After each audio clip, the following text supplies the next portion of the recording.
I never thought I would be the kind of woman who didn't see the signs.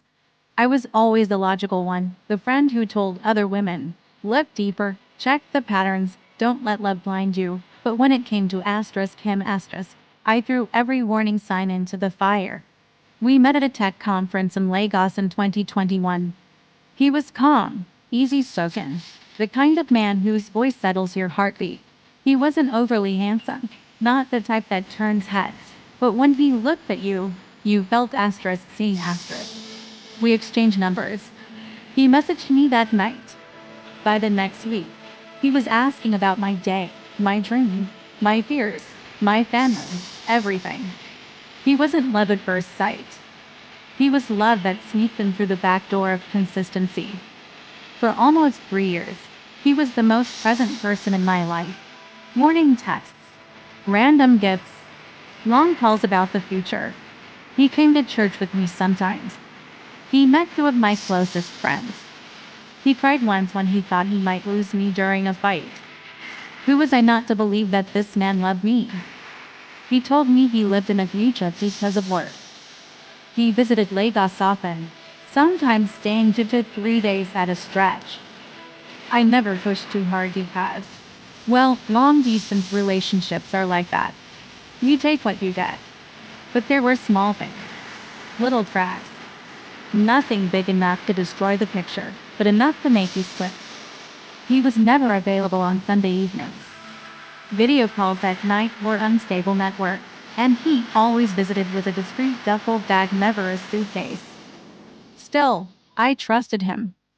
Love makes you generous like that. It was a Saturday afternoon in August. I was scrolling through Instagram and my friend sent me a post with a message, isn't this your man? I rolled my eyes, expecting a joke. Then I opened the post. It was a wedding. A traditional wedding. A man and a woman dressed in matching attire, smiling like they finally arrived at heaven's gate. And there he was, my man. The man I prayed for. The man I thought God sent to me. Standing proudly beside another woman.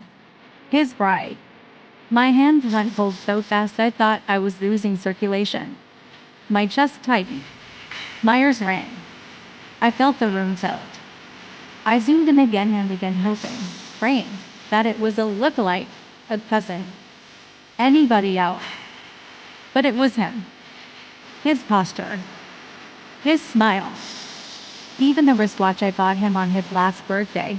He married her that morning. While I was here, thinking he was on a work trip in Kaduna. I stared at the picture for over 10 minutes before I finally breathed. You don't know what heartbreak is until your lungs forget their job. I didn't call him.